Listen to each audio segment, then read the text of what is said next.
Good morning and welcome to Coffee with Rich. I'm looking for my notes here so I can do a sponsors, pay for the show, but I don't think at this point I need the notes anymore, Glenn. Probably a little familiar with that. Probably a little bit. This morning, this is round two with Glenn Norling, retired FBI agent. Here in just a moment, I'll be pleased to read Glenn's bio, but let's go ahead and pay the bills real quick while folks are jumping on. And if you are jumping on, please tell me your coin number if you're a member of the American Warrior Society and where you're joining us from this morning. The first sponsor I'd like to talk about, of course, is Precision Holsters. I got a really glowing email yesterday, Glenn, from one of our members who is a retired state trooper. And he said, man, I tell you what, I finally took the plunge and got some Precision Holsters gear. And this is phenomenal stuff. And I love when I get those kind of emails from our listeners. Nice. Yeah. Precision Holsters, they make the Fast Series competition and range holsters. They make the Ultra Appendix holster that I use. They make the belt that I'm wearing. Mike and I have been using their gear for years and really enjoy it. Can't speak highly enough about it. Please check out their link in today's show notes.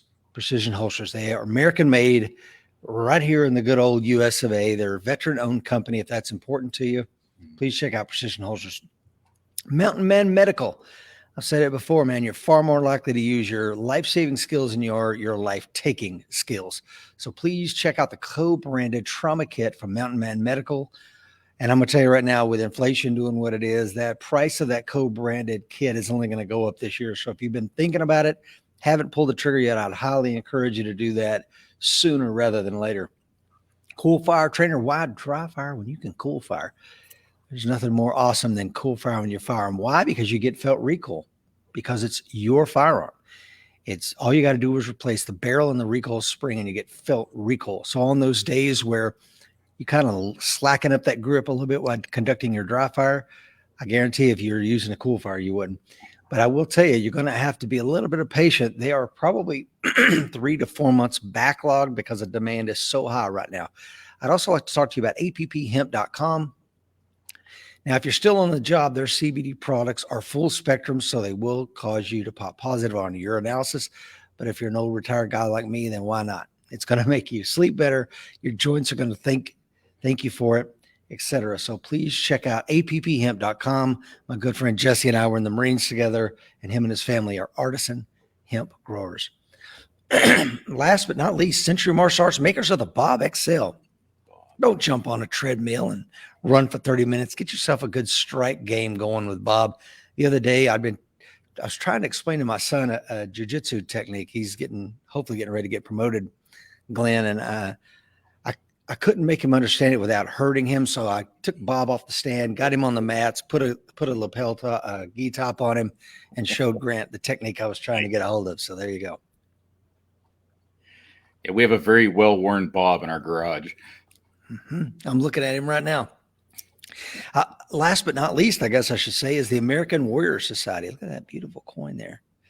And if you want to know what the American Warrior Society is all about, you're going to have to click the links today and get a 14-day free trial. Let's see who's on, Glenn, and then we'll get into the show. We got Will Parker. He's in Nashville this week, and hopefully we can link up, Will. But as you know, I got some folks sick here on the farm. We'll see how that goes. Jesse is on from Michigan, coin number 2221. Greg is on, coin number 2060. He is from Texas. Razmik is on. Good to see you. Alan is on from Liberated, Virginia. Jared is on. We got a lot of folks on. Please like and hit that share button. I will go ahead and read Glenn's bio. Pardon me. Glenn Norling is a retired FBI special agent and principal at TBR Consulting LLC, providing world-class emergency planning, crisis management, investigation, and active shooter preparation, consulting, and training. Glenn is a certified FBI crisis manager, an FBI instructor, and FBI adjunct faculty. Throughout his 20-year career, he worked as a field investigator, a field supervisory special agent, as well as a supervisory special agent at the FBI's Critical Incident Response Group in Quantico, Virginia. Prior to the FBI, Glenn served for 10 years in the United States Air Force as an acquisition program manager, separating at the rank of captain. Glenn holds a BA in physics from Ohio University, an MA in organizational management from the University of Phoenix. He is a proud Eagle Scout and Vigil honor member of the Order of the Arrow. He is a member of the National Tactical Officers Association, the National Rifle Association, and is a lifetime member of the FBI Agents Association. Glenn is an avid outdoorsman and shooter and also serves as a search and rescue volunteer. He and his family live in beautiful Lake Tahoe, California. Good morning, Glenn. Good morning, sir. And I guess to add to all that kind of stuff, I'm actually coin number 2093. So I never throw that out there, but that's me. Yeah, that failed to mention that. Yeah, very, very true. So, Glenn, we got a lot of stuff to talk about. And as you and I were talking in the pre-show and the emails leading up to today's show, a lot of the information that you're going to help us with today is stuff that dovetails in very nicely with the show that Will and I did this Monday, right? Yes. And it's all about, preparedness at the home, at the vehicle. Here in California, we've had an interesting Mother Nature's had it in for us. Kind of this past year with wildfires, and we've had a big barrage of snow up here in Tahoe, which isn't that surprising, but sometimes the volume of that gets in the way, and it points out a lot of times where maybe we're not as prepared as we think we are, especially when Mother Nature gets a little riled up there, I guess. Yeah. And, for those of us that live in the South, give us an example of what kind of snowfall we're talking each and every night. Yeah. So what we saw, so I'll give you the total number. So which actually was a record setting year for us. And it seems like here, and we've been here in Tahoe almost 10 years now. And it seems about every 3 or 4 years you get what we would call a good winter. Maybe from the South, you might call that a bad winter, but we call it a good winter where you get some serious snow. So this December, we got 218 inches of snow in the month of December. And within essentially a week, you had roughly maybe a little bit over half of that arrived in a week. So it would be back to back. You'd have 18, 20 inches in the morning, 3 or 4 days in a row. So which now the key to that is for those of you using snow blowers and things like that, the top of the snow blower is 18 inches tall. You really want to try and get the snow addressed before it gets higher than that, because else you're just blowing it and reblowing it and stuff like that. So and we were very lucky here. We only lost power once for a couple hours. There are people around town, parts of town, that they lost power for 5 or 6 days. Oh boy. And then when you're talking, it's winter temperatures. So you're talking temperatures in the teens and the 20s. Here, when the sun comes out, it warms up great in the day. But typically when you have those big storms like that, the sun really never comes out. So it's kind of overcast most of the time because it's snowing. And the snow rates, you're out there plowing or shoveling and stuff like it. It's 1 to 2 inches an hour.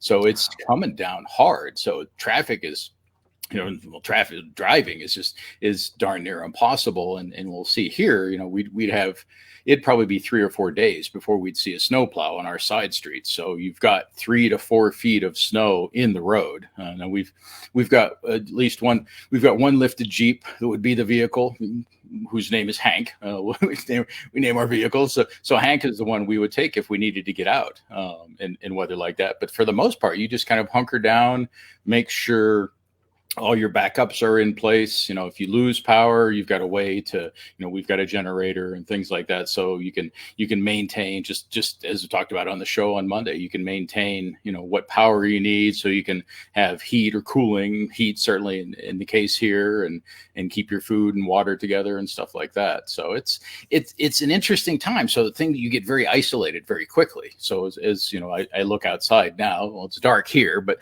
when you can see that, but we have at least 7 feet of snow in the yard right now. So it's, you have kind of a tunnel almost going into the driveways these days.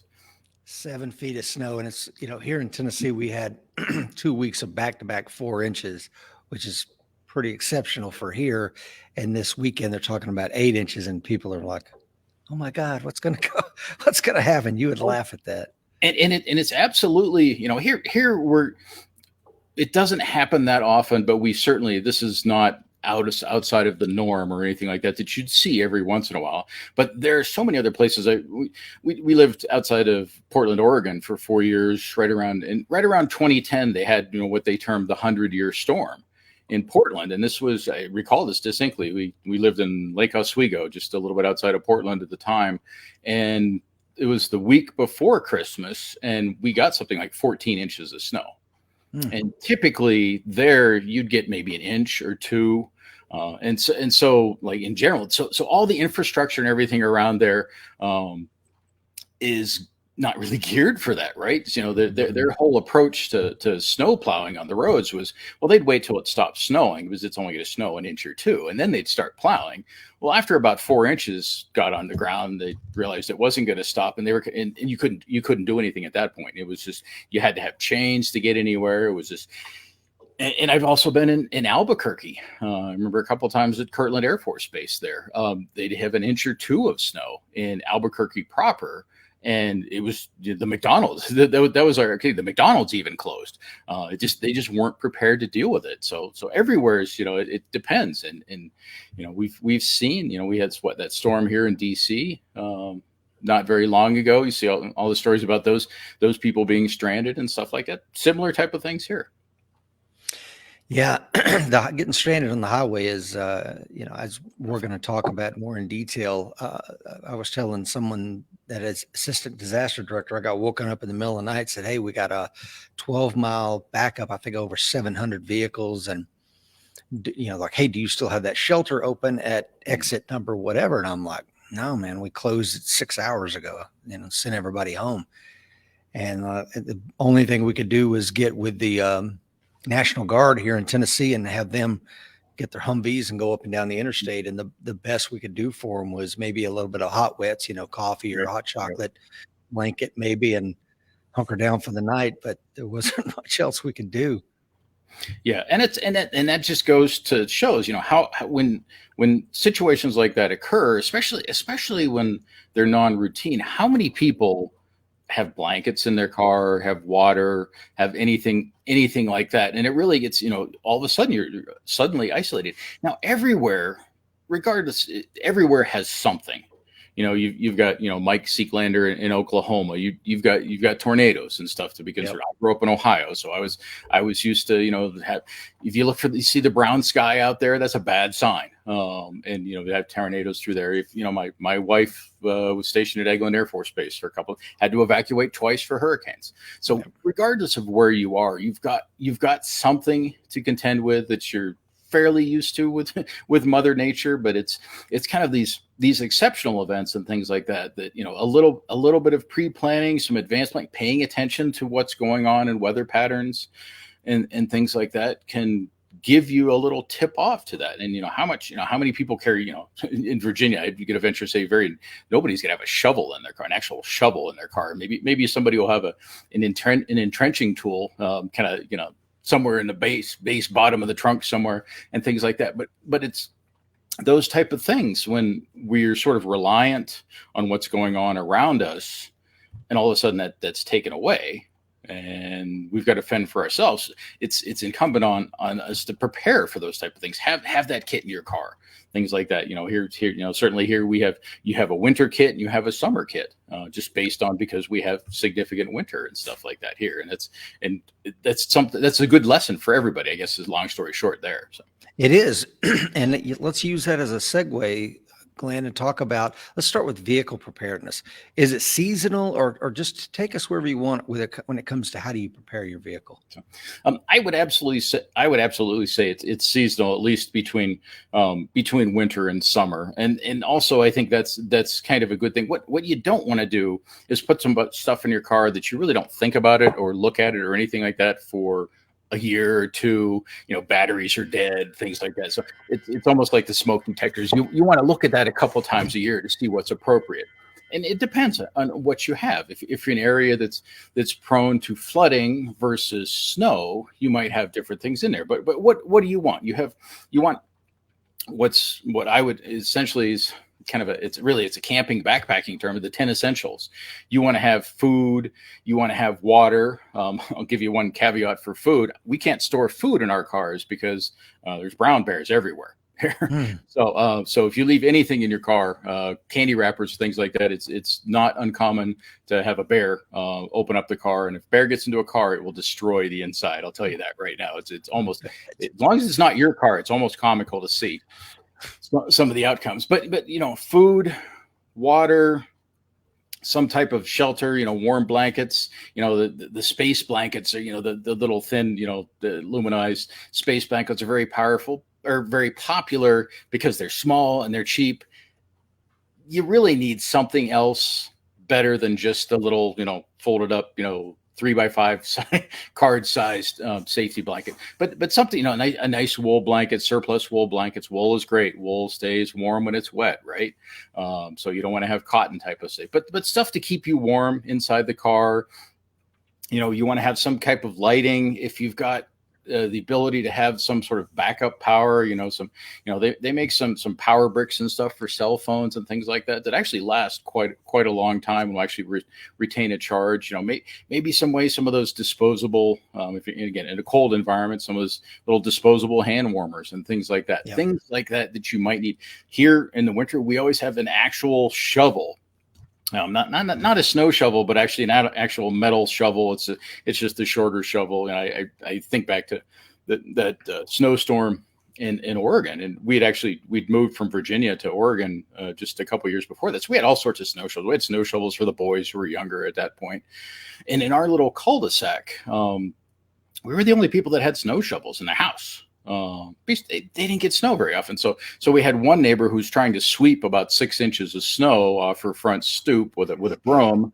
And then you have another neighbor who's got like a 3-foot pointed garden trowel that's trying. So we rounded up the boys. All right, do the neighborhood, boys. You got your work cut out for you. Then you can build a snow fort and stuff like that. But having an actual shovel here, if I've really, living in Tahoe, I've really understood the value of having purpose winter tires for vehicles and stuff like that. Makes a huge difference. And we've got Jeeps and other big trucks and stuff like that, but having the proper tires for that, not just the all season radials that everybody tries to come up here in Tahoe and it just has all sorts of problems with that. So you've got to tune that to your environment.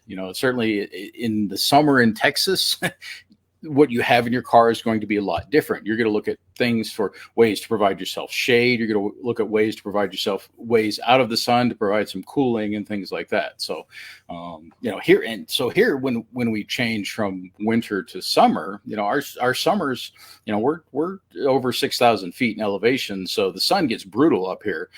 Talk to the bald guy. The bald guy knows about sun here in the summer and stuff like so. Your needs change significantly because of that. That elevation and stuff like that. Lots and lots of water. Ways to have shade in the summer. Ways to communicate. We have that tendency. Everybody has your cell phone, and what do we do with that? We communicate with it. We take pictures with it. And that's where we see people, up here, they get in trouble every once in a while. They have their cell phone and there's gorgeous scenery and stuff. So they take, 1,000 pictures and all of a sudden they're at like 2% battery and they can't even talk to anybody and things like that. So all those type of things, think about having in your car. If you have to stay in your car 36 hours, what do you do?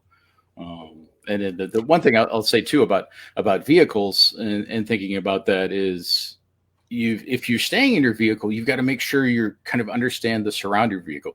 If you're in that driving snowstorm and you've got snow piling up around the vehicle, you need to make sure that your radiator up front is cleared. You need to make sure that your exhaust pipe is clear and you don't have carbon monoxide. And we saw that not too long ago around the world, where people just died in their cars from carbon monoxide poisoning because they were either sandwiched in from the avalanche, couldn't really move, or just had not made sure those things are clear and stuff like that. So yeah, I was going to say, I remember there was one of these MTV personalities, him and 4 of his hunting buddies, they get caught in a snowstorm and they forgot to make sure the exhaust pipe is clear, and they left the engine running and they found all 4 of them dead in the vehicle in the morning.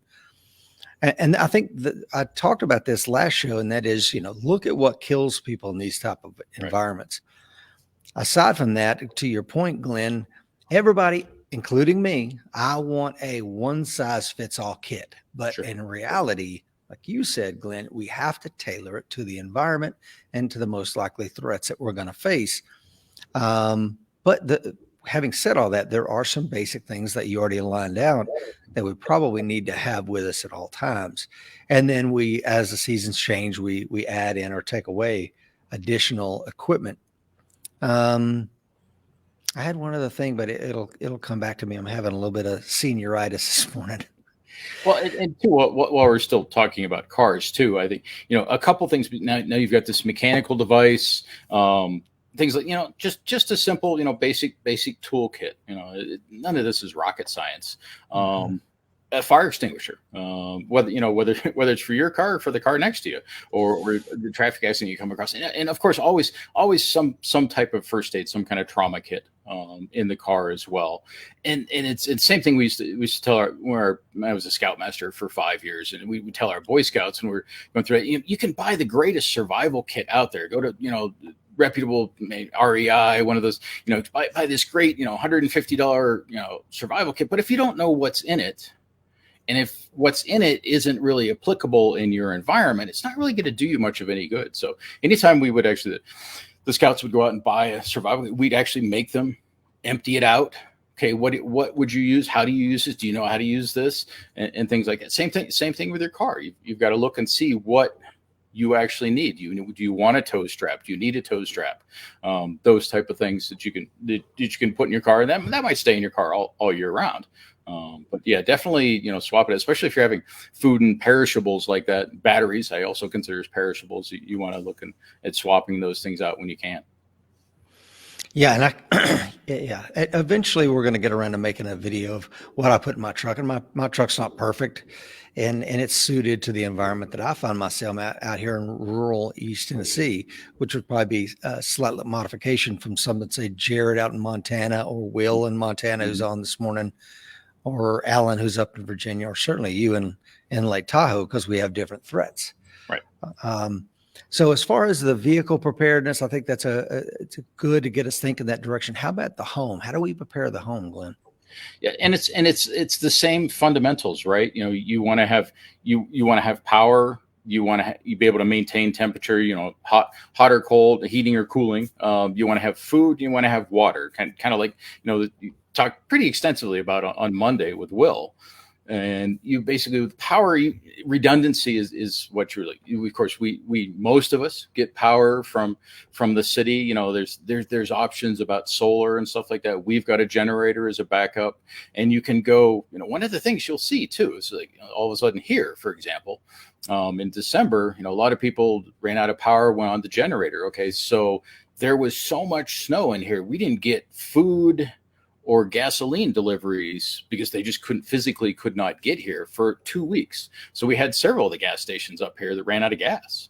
Yep. So you've got all these people that are trying to run generators and things like that. So if you've got an environment like this, where you have this potential for losing power for an extended period of time, probably the, Generac or the Honda generator just sitting out back that you fire up, plug a couple cords in and run power. That's is probably not the best thing.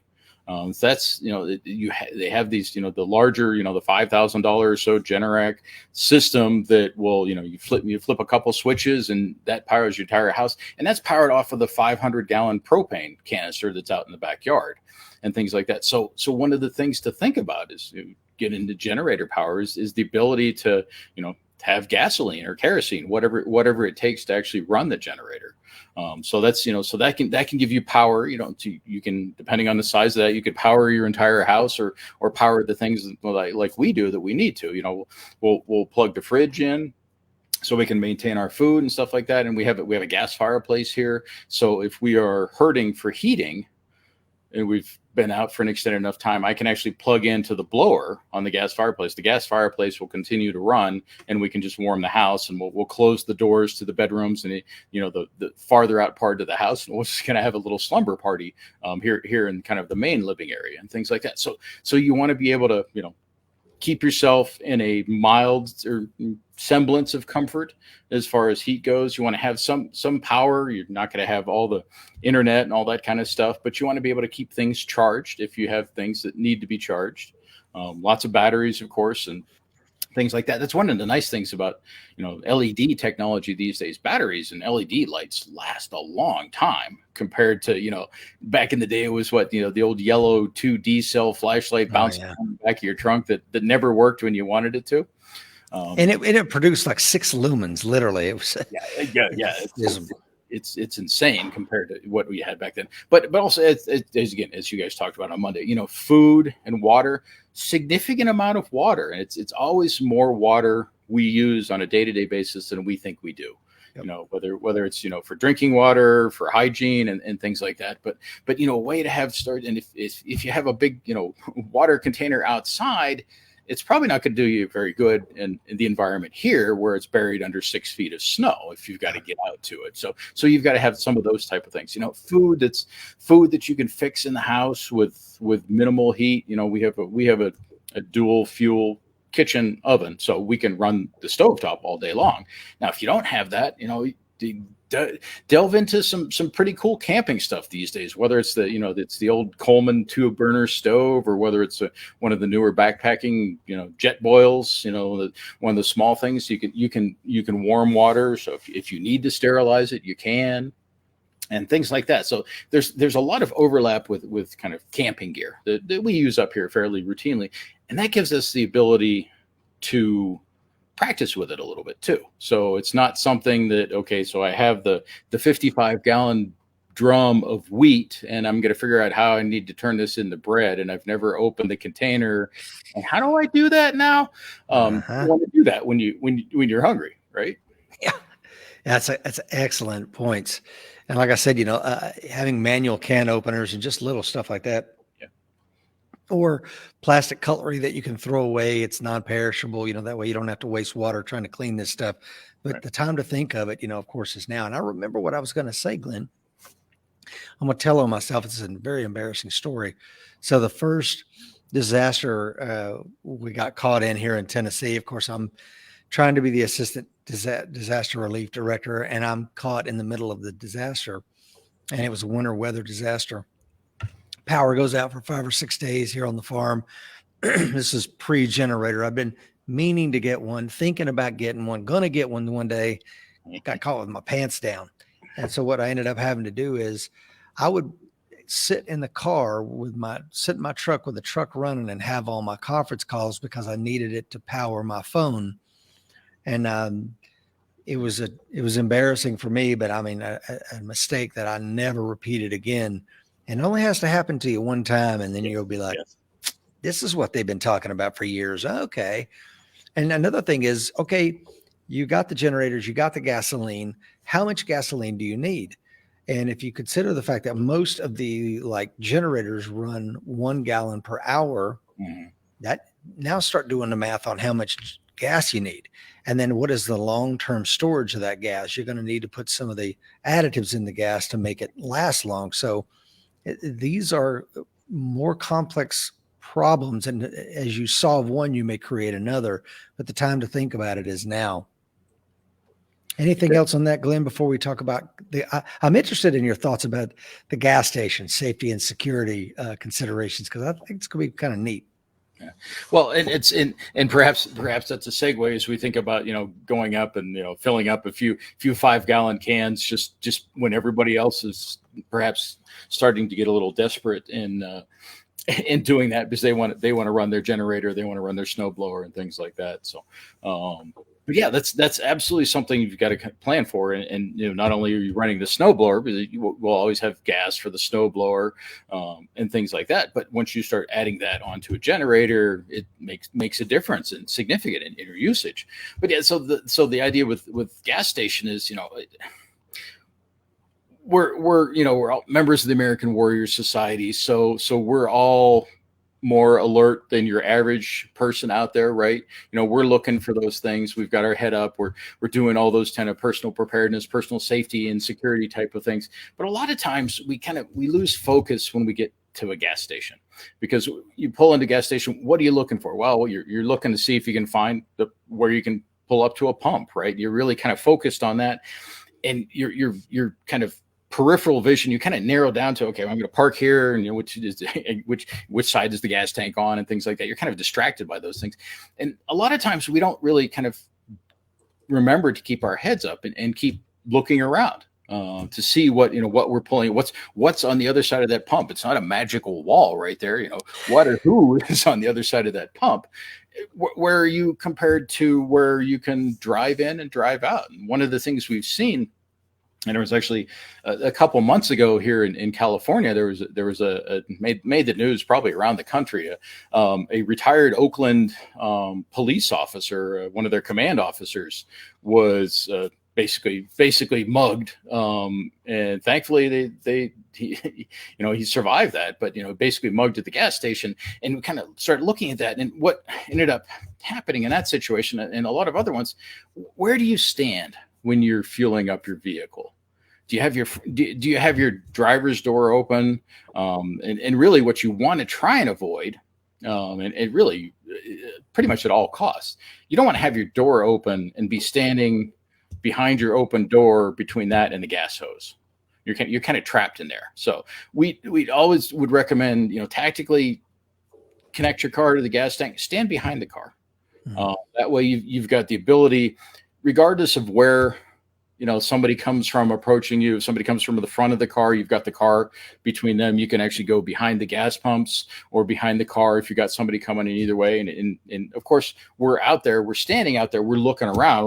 We don't have our head down in a cell phone, which you're probably not supposed to use at the gas station anyhow, right? But we're looking around to see, is there anybody, giving us the kind of the what we would call the target glance, just kind of the quick glance, and then kind of the little area glance to see what's around them. Is that an easy target? Is it somebody who's not paying any attention, and things like that? But mobility is the big thing. And that's in general, and a lot of the training with law enforcement and everyone, moving around vehicles is challenging. We're used to we do one thing. We sit in the vehicle, we buckle the seatbelt. Okay, what if you have to get out of the other door all of a sudden? What if, then you add weapons into that mix? How do you move around? How do you draw? I'm a lefty. How do you draw? So there's different aspects if you're left-handed or right-handed. We were talking about a handgun or even a rifle. How do you move around a car with a rifle? So that's one of the things just in preparedness in general. When you're at the gas station, stand behind your car and think about some of those kind of things. What would you do if somebody came from this way? And kind of run through that in your mind. You're doing a little bit of mental rehearsal, because if you're just standing outside your car, you're not paying attention. All of a sudden you got somebody's gun poking at you and you've never thought about that. You're going to kind of, okay, what do I do? And you want to try and avoid that. You want to get ahead of that power curve. I've never asked anybody this, Glenn, but I'll ask you. What I do is I'll start the gas pump and set it, and then I'll get in my truck and I'm listening to an audible book, or I'm listening to a podcast, and my head is looking at the mirrors, constantly looking around, because I'm not in my phone. I'm listening to my show and I'm watching the tank. So if it does overfill, but it's never happened before, and I pull forward so that I've got an easy escape route. If somebody does come up on my 6, I can put it in drive and stomp the gas, and I'll deal with the broken hose later. But any issues? What are some of the concerns with that method? Well, one of the things in talking to law enforcement, and especially talking about vehicle security and stuff like that, you are the most limited in mobility and ability to respond to something in a vehicle. So when we start talking with law enforcement stuff, the quicker you can get out of your vehicle, it gives you more options. We feel secure in a vehicle, doors locked, things like that. Yes, you have a limited amount of security there. Now you talk about how you park, and it's a great point. You want to try and, if you can, park so you have an easy egress. Now, but what if of course what always seems to happen is the person that pulls right in front of you backs up to right in front of you so they can get their big ass truck to the pump in front of you, and then that kind of blocks your egress route. But I would always recommend trying to get out of the vehicle. If nothing else, you can get out of the vehicle and you can run across the parking lot, run to the store, run, get away from there.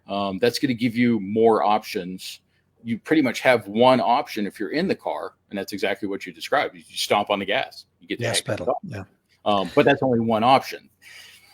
It's it's not a perfect world. No. Fundamentally, I would always say give you more mobility, give you more ability to respond. Depends what you have. Now, if you've got your long gun that you can access from your driver's seat inside, probably not common to see that at the gas station, somebody standing out back of their car with a slung M4.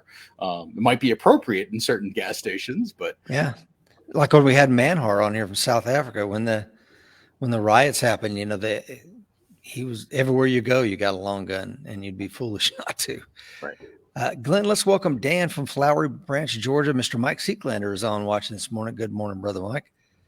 Also, you started this with something that's so critical, and you talked about as you're coming into the gas station, make sure you're looking, not just okay. Let's see, I'm in my wife's car today, and Where's the gas tank? Yeah, where's it? What is that? I don't think. But you're looking for who's there and where you're going to go. And don't forget the bad acronym. You have a baseline for what a set of gas pumps look like. If you see anomalies, you need to make a decision. And that might mean I'm not going to go to the Shell gas station. I'm going to go to the Exxon that's a block away.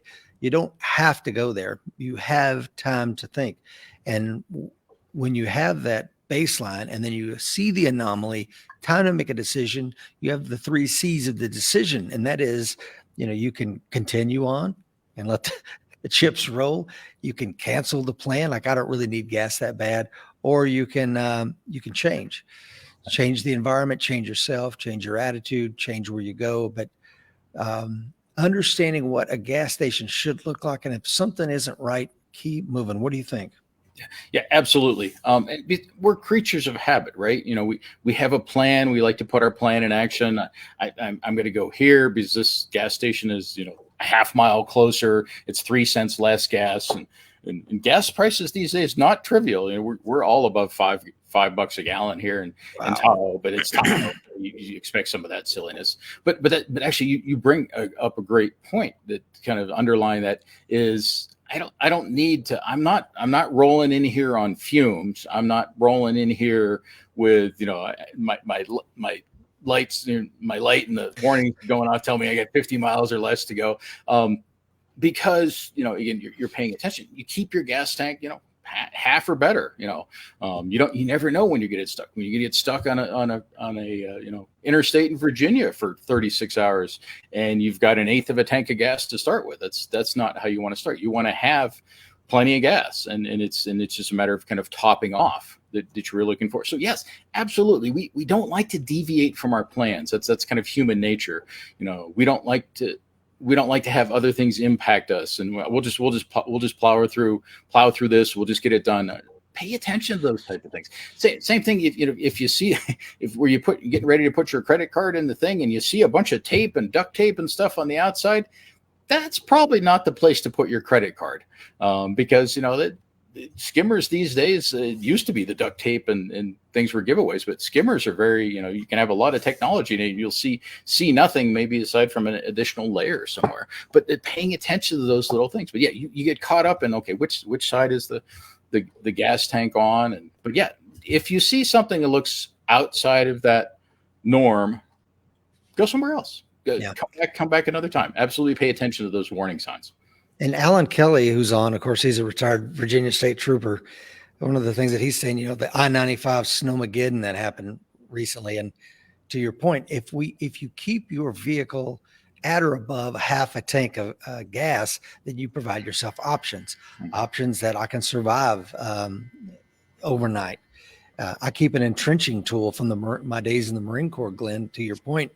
And do I have to go out there and entrench away from the exhaust every couple of hours or every 15 minutes, or depending on the snowfall, to keep the engine running? But give yourself options. And that's what today's show's about, right? Being prepared gives us options. And speaking of that, let's use that as a segue, Glenn, to talk about the next point. And that is, you're a volunteer for a search and rescue team. I don't ever want to be seeing you guys coming through the woods with headlamps. How do I keep from that happening? Yeah, and it's simple preparedness. A lot of things, you think of any just about any combat mission and stuff you went out on, you do advance work, right? You try to plan, get as much intelligence, whether it's faulty or something, but you try to do as much planning in advance. And a lot of times we see, people come up, Tahoe is glorious backcountry up here. It's glorious, but it can immediately turn deadly because you get into big country very quickly and things like that. So a little pre-planning I kind of mentioned this earlier, a list called the 10 Essentials. It's a camping, backpacking type of list. It begins with map and compass and water and stuff like that. And we see so many missions. A lot of times, one of the senior members of the team has been doing search and rescue here for decades. He's on 2 different search and rescue teams. He a lot of times refers to the search and rescue team as a headlamp delivery service. Because you have the person that decides they're going to go hike up Mount Talac or one of the other mountains up here. It's 50 degrees and sunny. It's nice and warm. The sun's great. They've got a cell phone with them. Maybe they've got their dog with them, and that's it. Because it's nice outside. It's nice outside right now, and maybe they're even from here. And a lot of times you see the customers that are locals. You get complacent. Because I've done this hike up to 9,000 plus feet, 50 times in the past 5 or 6 years. Like, well, okay, so this time you go out middle of the afternoon, it's nice and sunny. Okay, about 7 o'clock, it's dark. You have no light. Your cell phone had 5% battery on it. You took a bunch of pictures. Now you can't even call 911 because there's not enough juice in your phone to do that. There's no light. You've got no light. You've got no food. You've got no water. Your dog's up there with you. They're kind of in the same boat. We've actually had to go out and rescue some large dogs. So we get up there and you get into some of the things that there's scree and very sharp rocks and stuff like that. So a lot of times we actually carry a specific harness for large dogs to carry them out because their paws get all bloody and things like that. But a little paying attention, having your cell, just like the gas tank, having your cell phone charged. It's not just something for pictures, but it's for communication. If you use it for light, it's that light's going to suck that battery down quickly. So having some basic navigation beyond your phone. We rely on our phones for so much. They can be our navigation, our light, our communication, our photography, and all that type of thing. Have a map and compass. And we kind of touched on navigation a little bit before, but same thing with a vehicle. We do lots of stuff these days via GPS. Now, one of the things we see here in Northern California is GPS will be happy to direct you in the middle of winter to a dirt Forest Service road that is barely passable in the middle of the dry summer here, and people get augured in very quickly, and we have to send a snowcat out to get them. So if you've got GPS, don't just blindly follow it. Have that map, have that compass, have that skill, that knowledge to be able to use. And what the heck's this map with a compass? What the heck is this thing? I saw one of those in a cereal box back in the day. How do I use this? Understand those things. Have that kind of paper backup to that. So 10 essentials. It's in this list is it's map, compass, sunglasses or sunscreen, which especially in the winter up here can be very important because you can go snowblind very quickly because the bright sun out there on that white snow, and you're not going to be able to see anything. So sunglasses, extra clothing, a headlamp or a flashlight, first aid supplies, something to start a fire, matches, a knife, and some extra food. That's simply list, and that's gone through several different iterations. That's kind of the purest list. But having those things in a small little day pack or small little fanny pack or something, it doesn't take up much space, but it's a huge insurance policy for you, and for the most part guarantees that unless you fall and break something, you're not going to have a bunch of people wearing orange and headlamps, bouncing up to you at 3 o'clock in the morning going, "Hey, what's up?" Yeah. I'm going to talk about a couple different things here, Glenn. One of them is, for those of you watching or listening, if you haven't read the book Deep Survival, I highly encourage it because it goes into the psychology of those that survive and those that perish. And some of it's exactly what Johnny King, who's watching this morning, said, bad experiences makes the best teacher if you survive it. Right. And one of the cases that they discuss in the book is a guy, he's a graduate of Army Ranger School. He's extremely fit. He's a young guy. I think he's a captain. He's been successful at everything he did. He's in 3 foot of water with his rafting guide.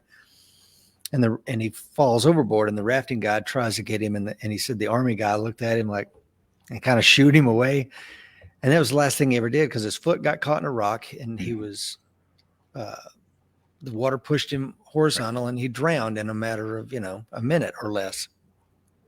And I'm sure he never thought for a second he would drown in 3 feet of water, but he had never been in swift water before.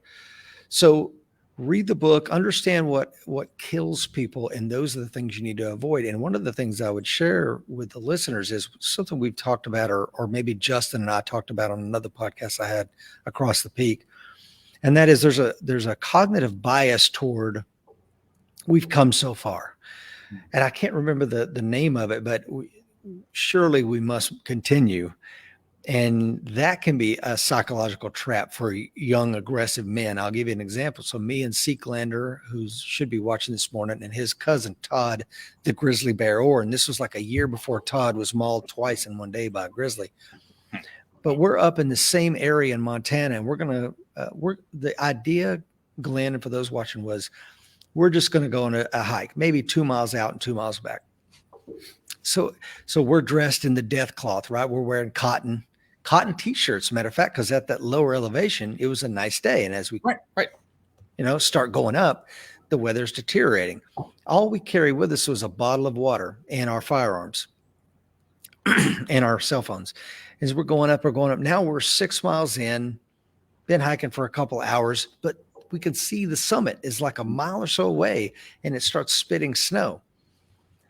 And Mike, if you're still watching, Mike and his cousin Todd are like, yeah, let's go, man. Let's push to the summit. And I said, this is one of those times, man, where yes, we can see what you think is the end is really the halfway point. Right. When you go, mountain climbing is one of the few things where when yay, we did it. No, you're halfway there. You still got to get down. And if you're unprepared now, we don't know what the conditions as they're deteriorating are going to be because our phones are going down. We have no cell service, et cetera. Don't fall into the cognitive bias of we must keep going. And I'm like, if it takes me to be the one guy that goes, I'm not going, I'll sit down here on this rock. I'm not going because it just doesn't look good. And I had to enumerate the reasons why this was a bad decision. And ultimately, we hiked back to town. And in the pub, having a cheeseburger and a beer, they were like, yeah, that was probably a real good call to come back down the mountain.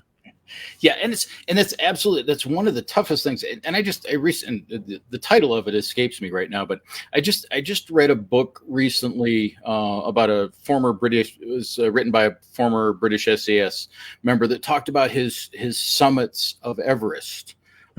And a couple of the failed summits was they stopped. And that's one of the hardest things, especially you think about you've all this planning, all this stuff to summit Mount Everest, and the ability to say, no, we need to stop here. That's invaluable. And having that before you get into a situation where you just completely have very limited options. You have all this great planning and all this logistics trail and stuff like that. But having that understanding that, yeah, even though it looks like it's a little ways up there, a lot of times that's deceiving because we're like, ooh, hey, I can see it. That gives us a mental boost just right there. But having that ability to say, no, this is a situation that I am not comfortable with the level of risk. And that's one of the things we see a lot of people that, come up here hey, we're just going to go hike for a couple hours. Like, okay, well, if you live at, say 100 feet elevation, now you're talking about 8,000 feet. If you're not accustomed to that, it's different. It's different up here. And even for people that, are acclimated to it up here, it can be challenging. So, certainly altitude sickness is absolutely a thing that does affect a lot of people, that especially will come up here for the day and it's nice and warm and they wear that cotton t-shirt and it's great sunshine and it's glorious out there. And 2 hours later, it is absolutely the exact opposite of all of that.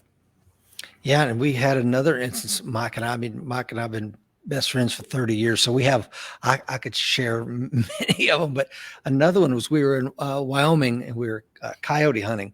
Mm-hmm. And the idea was we can go the interstate around and it'll take, 30 miles, or we can go down Crazy Woman Canyon 5 miles and jump across. So we opt for the canyon. And when we got in there, there's snow that's waist deep. Mhm. And Mike's got a great Tacoma and we got a winch on it. And we get stuck and we start winching our way up the mountain. And at some point I'm like, bro, it's getting deeper. It's It's getting colder. And he's like, well, I'm from here, man. I know if we just get the summit, it'll be downhill. And I'm like, let's turn around. Let's hit the interstate. I know it's going to take hours, but it's going to be well worth our time. And ultimately we did. And those instances where you have to turn around, it can be hard. It can be real hard. And I said, and I know that you were an officer in the Air Force, and I've said this is my time as an officer in the Marine Corps. Sometimes the purpose of an officer is to channel the efforts of aggressive men and make sure they don't throw their lives away needlessly. And I think to some of my friends that were killed, that one of them, this guy Morgan, he chased a group of insurgents into a building. Mhm. And, and of course, as soon as he ran into the building, he gets shot and killed. Well, sometimes we have to slow down, assess the situation. Can we drop this building with a JDAM? Do we have to run through this breach and get killed? I mean, I know I'm getting a little off topic here, but I mean, sometimes we have to slow down and think before we rush into things. Would you agree with that? Yeah, absolutely. Just as I see Gerald says, there's getting past your ego, and you get caught up in the moment and things like, okay, so wait a minute, let take a step back, and yeah, is the risk versus reward? Can we address this issue another way? And thinking with what level of risk. So you have people here that will come up and go for the day hike, maybe text somebody, say, hey, I'm going hiking in Tahoe.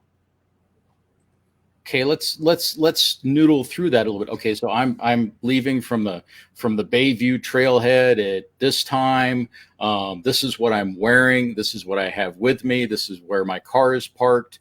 This is when I expect to be back. I will call you when I'm back. A little bit of communication like that, it's not emergency communication, but communication in advance, and some of those type of things. Too, in incidents in the combat situation, we want to talk about those things in advance. Like, okay, so if we have, these are the other options. And again, it's everything. We keep circling about that. It's all about having options. You don't want to, the less you can limit your options, the better opportunities you have.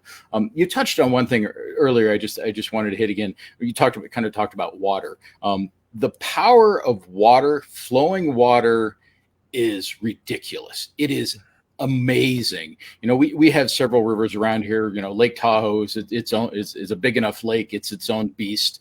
With you have people that can surf on Lake Tahoe in the winter. You have that much white water. But the rivers and stuff, the flowing rivers, when you're talking about situations where you're out there, you don't want to go through flowing water. You don't want to drive through it at all. You don't know how deep it is, and the power of water is crazy. You get in there. If you get a rock, or if you're wading just even a couple feet of water and stuff like that, it's thousands and thousands of pounds of pressure that just a foot of water can put on you, and you get your foot caught in a strainer or something like that. Yeah, you absolutely are going to be in trouble very quickly, and we see a lot of that with the rafting on some of the snow melt in the spring when you have around here and on some of the rivers around here and stuff like that. But the power of water is impressive, and we need to make sure that we're planning for that. And I guess one other thought I'll throw out there too is, and kind of talking about, we have so much technology and everything these days. Sometimes we need to get back to the basics. I think back in the day when I went to driver's ed training. No, it wasn't a Model T, but what did we? Everybody went out and you changed the spare tire. My boys, when they did driver's ed, they had a conversation about it. I'm like, dude, you're going out to the driveway and you're going to change this tire, and I'm going to show you how to do it and how to do it safely and how to keep the lug nuts and things like that. So one of the things that I see and I believe very strongly in is we need to, for future generations, as much as we can, we need to try and mentor, we need to train and try and have some of those perhaps old school skills that are going by the wayside. You don't just sit there and call AAA and wait for 3 hours if you can change a spare tire yourself. There's some of those things. I think back to, my dad. My dad was born in 1908, so he was older. He was about the age of most of my friends' grandparents and stuff like that. But I like the level of handyman and a level of what he could fix and stuff like that. It seems like each generation that deteriorates. We're less reliant on that. We went through the Depression, so you fixed everything. If something broke, you fixed it if you needed it, and it might have looked a little ugly and stuff like that, but you did it. And in each generation we tend to lose that. So that's one of the things I think it's very important to try and do with our future generations. And I think that my son Matthew, he and I we spent 2 weeks at gun sight. He's a great shot. He's just about out shooting the old man. And I'm happy about that because I kind of gave him some of the basic skills and he's refining those things and he's doing it. And that's something that he's going to carry with him for a long time. There's so many things I want to touch on that you just hit on, Glenn, but one of the ones I want to touch on is something that when you're talking about map and compass being the number one thing, if you don't know your pace count and I say, hey, I see your map and compass in your kit bag. What's your pace count? What's your pace count at night? And you scratch your head. Or I say, do an intersection and resection to that water tower over there. And you can't do it, then you're lacking. So I would say a lot of the universities around will have some sort of extension program and they'll offer a land navigation course or an orienteering course once a year in the fall or the spring or something like that. Please sign up for it. You'll have a lot of fun, number one, and you'll learn to read terrain, number two. I mean, you're going to learn so many things you thought you knew and yet didn't. I also want to hit on the water issue, right? One of the things I didn't discuss when we did the show with Will is that the FDA says that the bottled water is good indefinitely. Now, a lot of states will require that any bottled beverages have to have an expiration date on them, 1 to 2 years from the date that they were bottled. So you can look at that expiration date and assume that, this water's gone bad. It hasn't. Now, there will be some leaching of the plastics into the water so that it may smell or taste a little off. But from what I've read from the FDA, it's safe to consume indefinitely. I say that because have a lot of water. There's no reason not to have 30, 40, 50 gallons, maybe more of bottled water at home, right? Mm-hmm. Yeah, absolutely. And there are, a whole variety of even larger storage options from the 55 gallon drum to you have, we see a lot of agriculture around here just in northern Nevada side. So there's actually a lot of different water storage options that are used in agriculture. I think of kind of the big square plastic. I want to say this is probably a 200 gallon tank. It's kind of encased in wire and stuff like that, so it can stand the weight of the water and stuff like that. There's a whole variety of things but yeah, absolutely. Bottled water, the taste might be off at some point, but that's going to be a heck of a lot better than trying to melt snow. And turn that into water, which ends up taking more power in the first place to actually melt it, and things like that. To where you can, I remember TC talked about in one of the former shows about capturing rainwater and stuff like that. But yeah, absolutely no problem with having a bunch of water. And if you're concerned about the water, just rotate. That's. Yes. And a lot of the things we see where people will go out and buy again, that 55 gallon drum of wheat to make things with it, but they don't rotate it. They don't know how to use it. And this is going to make a bunch of food that I don't even really like when I'm there. So you've got to kind of look through some of those options and what you want to do. But yeah, no issue with the water at all. Yeah. Chad brings up the point of tactical patience when I was talking about my friend that ran into a room full of insurgents and got killed. Yeah. But it's easy to get that tunnel vision in the heat of the moment.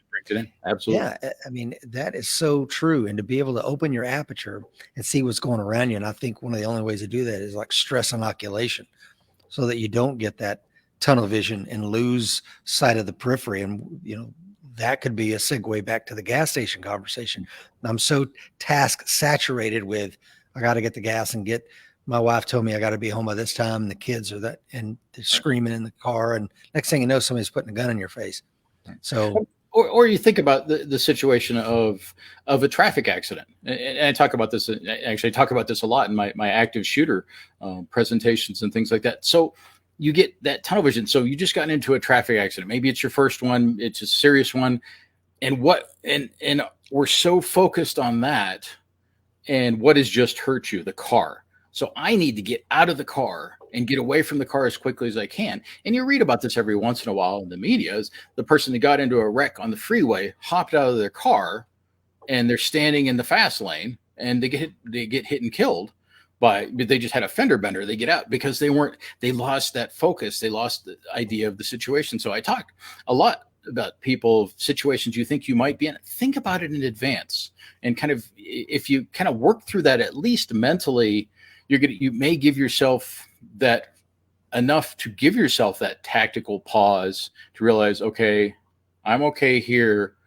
Am I putting myself into more harm's way by moving right now? Do I need to move? And you make an informed decision rather than just reacting. Yeah. And if you're listening this morning, before we get into school safety, because I think that was a good segue there. If you're just joining us, my name is Rich Brown, co-host, co-founder of the American Warrior Society, and Glenn Norling is joining us this morning. Glenn, of course, is a retired FBI special agent and the principal at TBR Consulting, providing world-class emergency planning, crisis management, investigation, and active shooter prep. So we're going to kind of go into that in a second. But I remember a buddy of mine, he's loading up his cruiser. This is when I was a police officer, Glenn. He's loading up his car, and he looks up and he sees a really bad accident right across the four-way from the police department. So he's like, he doesn't even jump in his car, Glenn. He takes off running. And as he's running across the four-way, he's looking into the car and wham, he gets run over by a car and survives it. Thank God. But got both of his legs broken. Of course, he wasn't able to render aid. Now he's a casualty in the situation that he was going to save. So it goes back to tactical patience, taking a pause, look at the situation. I'm telling you, you think that, yeah, I hear you, Rich, tunnel vision, I got it. No, it happens to the most well-trained of us, doesn't it, Glenn? Yeah, absolutely. And you have these people they've dedicated their lives to their profession, to their calling, and you want to help people. And you have to force yourself. We talk about that in search and rescue, quite a bit. It's like, you don't want to add to the problem. If this is an area that's going to put the team more at risk to get them, okay, we need to talk about that. We do a lot of helicopter extractions, but that's, it's almost commonplace, but that's definitely a higher level of risk. I mean, you saw that medical helicopter that went down, I think back east where it was, right. And thankfully everybody survived that, but you have to make those conscious decisions and not just get caught up in the moment in doing that. I don't know if you see Johnny. I don't know if you see Johnny King's comment, Glenn. This is a great one. You have to be aware of everyone else's unawareness. Yeah. Yeah. There you go. Yeah. Yeah. Tell me about. Go ahead. I was going to say. So just kind of topping it. So it's also important to realize that we're surrounded by people. And yeah, you're an American Warrior Society member, so I'm going to give you the benefit of the doubt and saying you're probably more aware than most of those people that are unaware. But realize too that everybody isn't necessarily out there to be ready to lend a hand to help you. They're probably going to be happy to videotape you on their cell phone these days, right? But you've got to realize that you get in situations that you might not be surrounded by 20 very happy people with what you've just done to defend yourself and things like so. That's part of that assessment about what's going on. Same thing, traffic accident. You don't know who knows what type of things out there. So we need to kind of make that assessment, and that's a continuous thing. It's not, you don't just kind of like, okay, everybody here looks good, I'm good to go. Now you need to be continuously reevaluating that. It's not a static type of thing. Absolutely.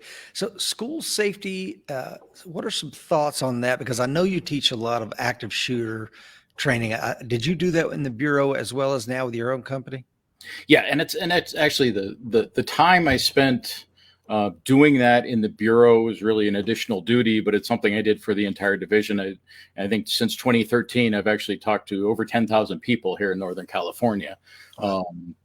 through the bureau and that, but basically on active shooter awareness and things like that. And we start talking about schools, so I'll give you, my perspective. I have one son who's in college. I have one son who's in high school, and my wife is a middle school teacher. So my entire family spends majority of their daytime time in schools. And so I think that there's basically three things, and I liken this to talking about this to parents. How do you prepare your children to keep themselves safe in schools? And it really, it's kind of a three-pronged approach.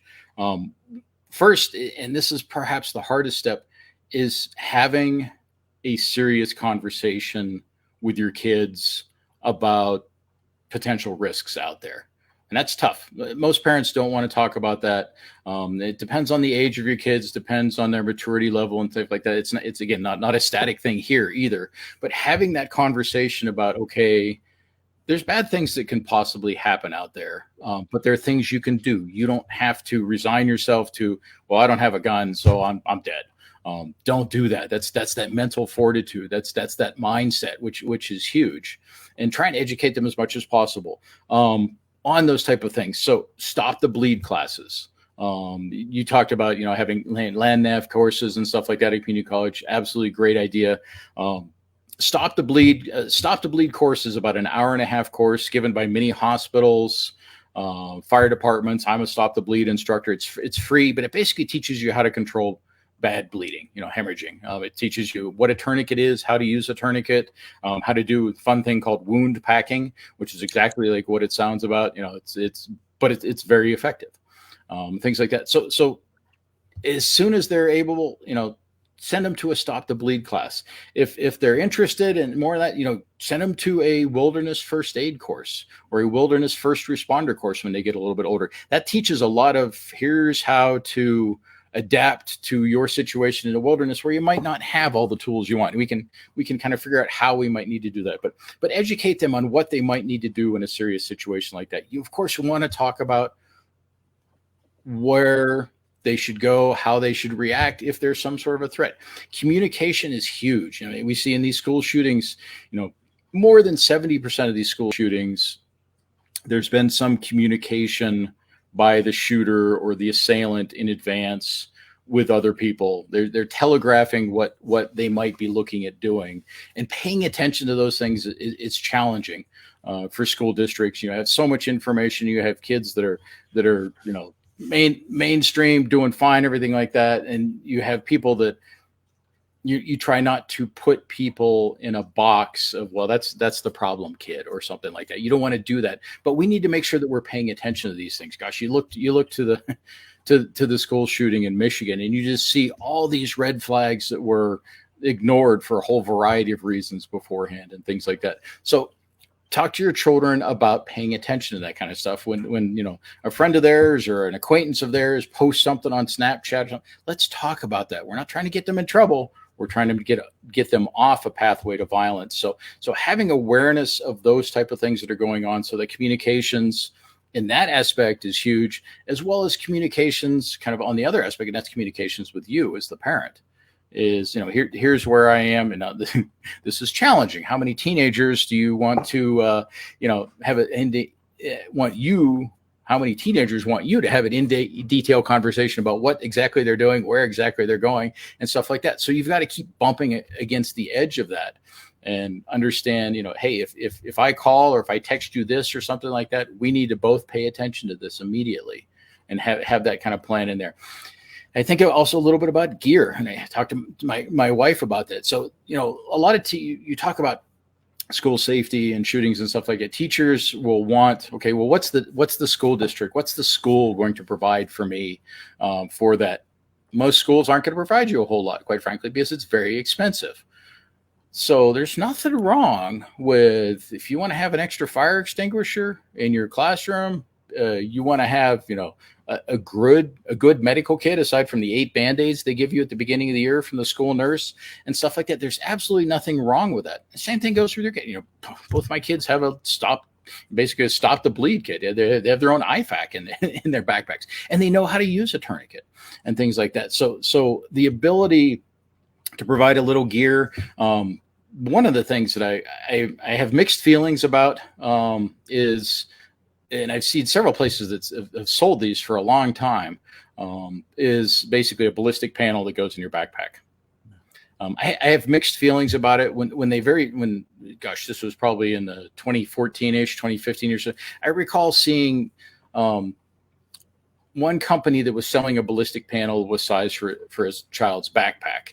And the way that they would propose the child do is they basically, if you're in a situation like that, take your backpack, put it in front of you, put it up like this, and hide in the corner. I hate that. I hate that approach. You have a tool there, but don't let that tool say, well, I'm going to be a victim unless I happen to get shot here and it might not penetrate. So I always struggled with the idea of having a ballistic panel like that if you have that mindset, because that's not the right mindset. If you're going somewhere and, if you're in, what's the mantra? What's the stop, drop, and roll of active shooter is run, hide, fight, right?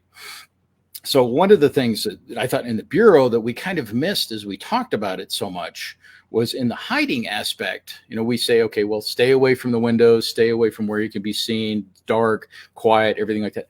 But really, in that time, we need to be not hiding, but more barricading. Yes. We need to be ready for bad to come through that door. And if we're not braced for what needs to be the immediate next step, and either we've barricaded the door so they can't get through it, or they're going to be slowed getting through the door, or we have half the class on one side ready to dogpile on a person coming through. It's not a perfect science. These are all about options, right? It's not a one size fits all type of thing. But you've got somebody's there standing with a fire extinguisher ready to discharge that fire extinguisher in their face, which is going to take away their vision, potentially their breathing for a second or two, give them a little bit of a pause. And then if you're close enough, you may look at, and I talk about this with teachers and stuff like that. And I always get a lot of cringes, and I kind of preface it like, so this is not a fair fight. This is not a pretty thing to talk about. But if you're to the point where you're discharging a fire extinguisher in somebody's face to stop them to doing what you're doing, your next step is if you're close enough, you need to break both of their wrists with that fire extinguisher or what have you, or beat them in the head as much as you can. That's actually that takes some skill and timing to do that. But you want to try and you are not in a fair fight. You are there in a fight for your life. And if you're just sitting there hiding in the corner, you're not ready for that. You're basically saying, we will deny entry, and we're going to use everything, desks, chairs, it gets ugly, scissors, stuff like that. We will do anything we can to deny entry. And it's important to have that conversation as your children get older. You can have kind of a minimal conversation with that as they're younger, but as they get older, it's important to understand and keep that mindset, keep developing that mindset. Yeah, there's a couple things I want to unpack here. The run, hide, fight, man, at a minimum, have that conversation with your kids and make sure they understand that it isn't always run, then hide, then fight. It may be fight. It may be going down right in front of you. I served with a Marine, Gunny Vest was his name. And him and another buddy of his, when they were in high school, stopped an active shooter in West Virginia. And it happened in the lunchroom right in front of him. And I think he and another guy were either on the wrestling team or the football team. I can't remember, but they immediately, after he fired the first couple of blasts from his shotgun, took him to the ground and held him. So in his case, it was fight.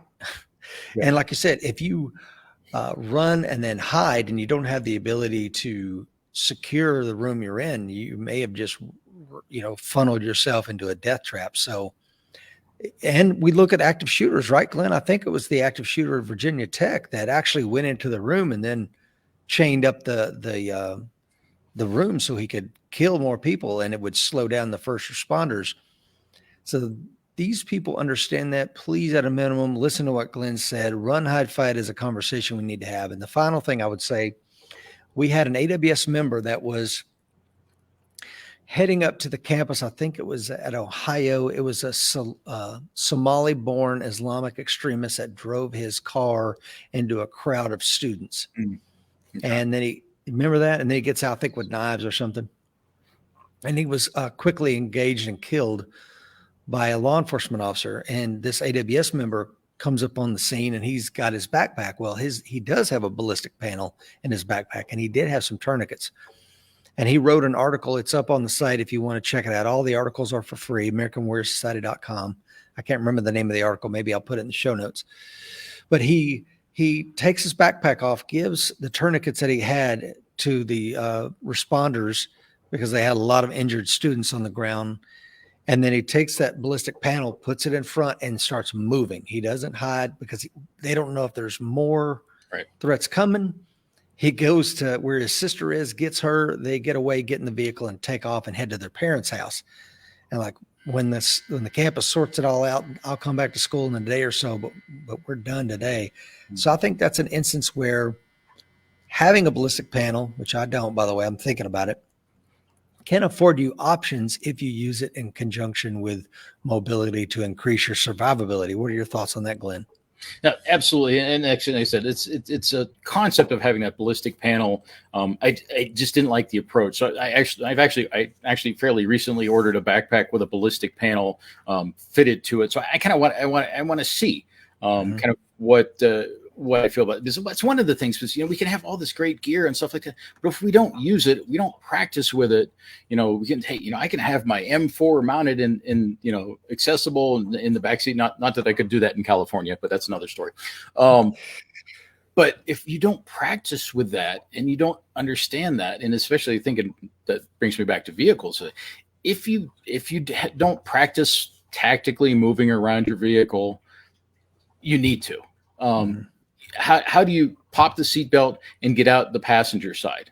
Do you have so much crap piled in the middle that you can't possibly hope to even get there? How can you bail out in the back? Do you what options do you have? Do you have to recline the seat to go out and do that? But well, think about and practice those things kind of in advance. But yeah, I'm curious to see how.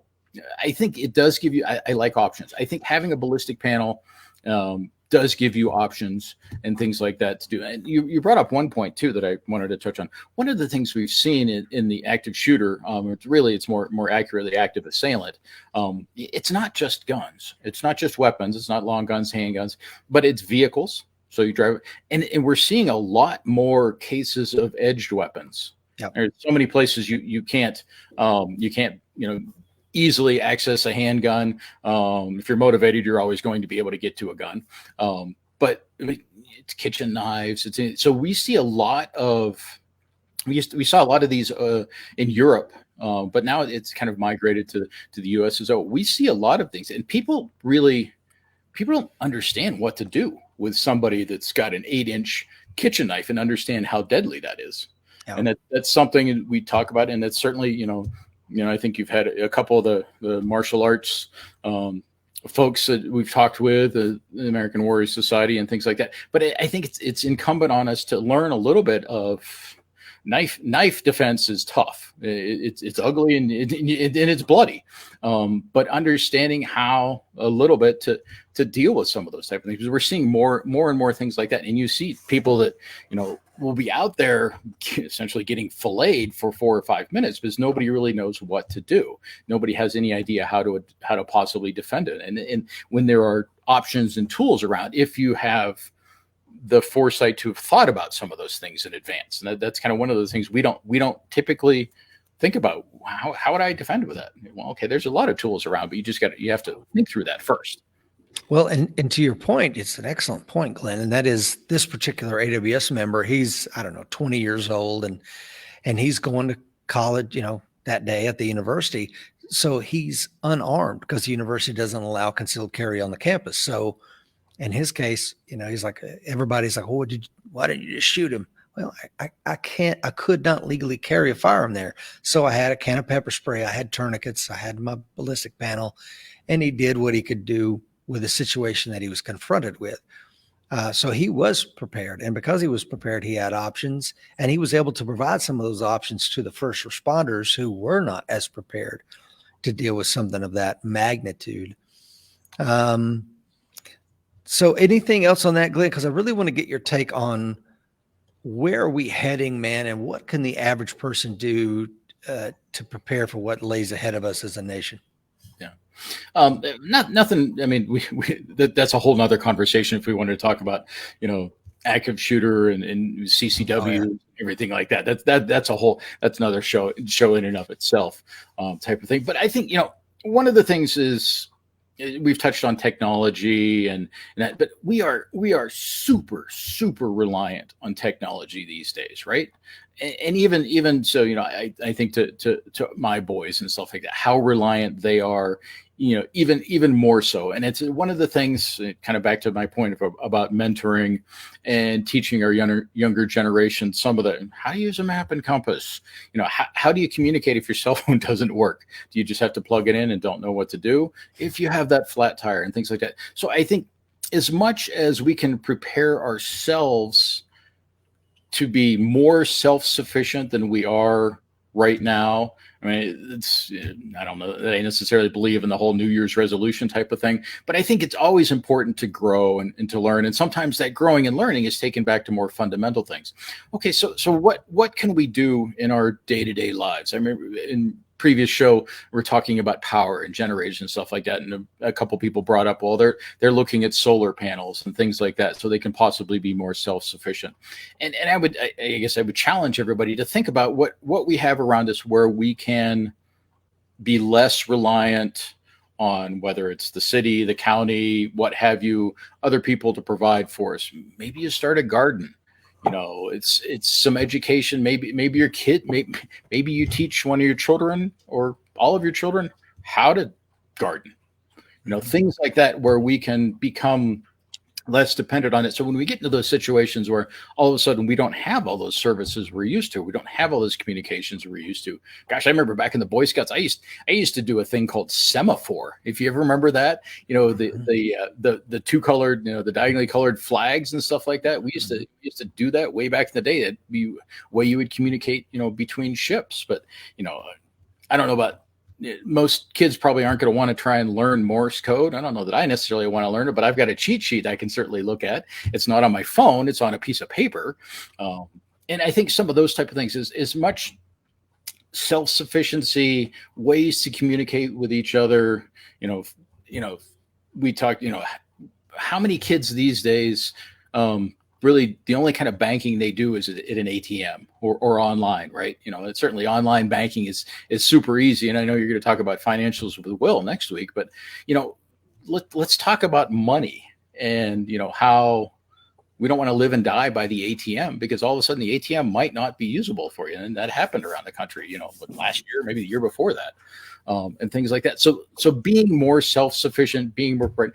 Education, I think, is huge. My wife, she's been a school teacher for 20 years. She's starting to work on her dissertation right now for her educational doctorate. She's got 2 masters. She is the continuous student. I think we all need to be a continuous student of some kind. If you're not strong in medicine, take a wilderness first aid class, take a wilderness first responder class, take something like that at a community college or through the Red Cross, who you used to work for. Those are cheap options, and it's more of a time investment in that. But learn those type of things. Learn how to, if you don't know how to do it, learn how to change a tire. Teach somebody else how to change a tire. And that way we're not as reliant on other people. Learn how to read a map and compass. Take that land nav course. So if your GPS doesn't work and you have a map right there, say, yeah, maybe I don't want to go down this road in the middle of winter. It's going to have 10 feet of snow and they're going to have to drag me out, type of thing. I think that's really what, it's not rocket science, but it's some very fundamental things. How do we plan? How do we prepare? We can prepare ourselves with gear, but we also have to prepare ourselves with knowledge. And I think that's the way to go. Again, you can have that great survival kit, but if you don't know how to use this stuff in there, it's not really going to help you anywhere near as much as it could if you don't have that knowledge. Yeah, I've several things to unpack there. One of which is I had a friend, Kevin. I haven't talked to him 7 years probably, but he lost his leg he was doing some motocross here in Tennessee on a trail, and he put his foot down and he broke his leg, and it was a femur break. No big deal. But of course the guys he was riding with was like, yeah, let's don't move it. Let's get on our phones and we'll call in somebody to come help us out. So by the time the rescue folks get there, they get up to the site up on the hill, and they're like, oh, we don't have the right equipment. Let's go back down. Let's get the right equipment. They come back up. By the time they get this guy to hospital, the ER doctors are like, I'm about to take your leg, man. Your leg is dead. And, to this day, he was just so mad with himself. It's like, if I knew I was going to lose my leg, I would have crawled out of there. I wasn't in that much pain. It's just like, let's just chill here and let somebody come up here and help us out. And so his point is, you be your own rescue team, be prepared to get yourself out of there, because waiting around for the cavalry may mean, in some instances, the worst case scenario, whether that's an active killer situation where I'm going to let the police show up. Well, when seconds count, of course, law enforcement's minutes away, right, and they are coming. Rest assured, they're coming. But when they get there, and the other thing is this, the protocols here in the county where I live, Glenn, there's the city has a protocol, the county has a protocol for how they deal with an active killer. And one, I can't remember if it's the city or the county, it doesn't matter. One of them says you cannot go into the school unless you have 2 or 3 officers present. The other agency says, no, one officer can go in and immediately address the killer. So, there was an instance where I had 2 kids, and one went to the county and one went to a city school. And it's like, man, I don't know how they're going to respond if something like that did happen. And if you're a parent, you probably need to know what the response plan is. Would you agree? Yeah, absolutely. And that one of the things that, I do fairly often is rescue task force training, which is the collaboration between law enforcement and fire. And then how you actually move and work in what we would call a warm zone in those type of situations. But if they don't practice that, and it's one of the things here, we're lucky enough that both the city and the surrounding county here have the same protocol for that. We don't have to deal with that. But yeah, we've got to go. We need to. It's all understanding our awareness, but mindset. You touch on that. My last thought there is mindset is huge. And I think I have a T-shirt somewhere that says "expect this." It's from some company that says "expect to self-rescue." But you always want to think about what am I going to. That mindset is huge. What am I going to do to save myself? Is how you need to approach it. And when the cavalry gets here, and they'll help. But I'm going to do the lion's share of it in the first place myself, because I have options. I've thought about this. I have some gear perhaps that will help me, but most importantly, I have that mindset. I have that knowledge to deal with that. But yeah, absolutely. Plan to self-rescue. Yeah.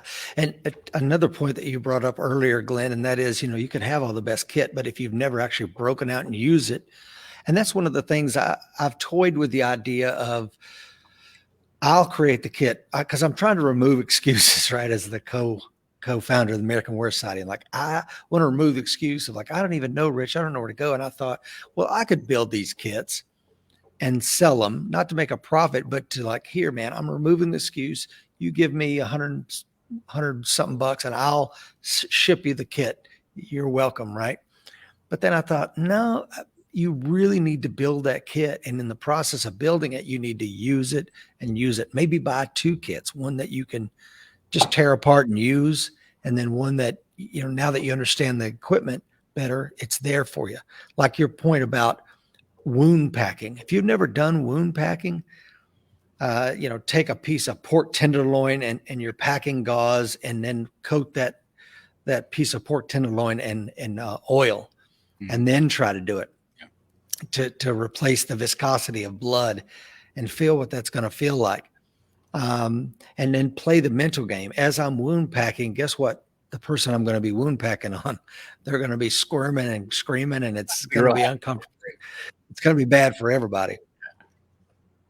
Yeah. And simple things like, okay, so I'll say, assume or a fair amount of the members here have a tourniquet. Well, if you have a tourniquet, have you taken it out of the shrink wrap? Have you staged it? Have you prepped it for quick deployment? Have you fiddled with it?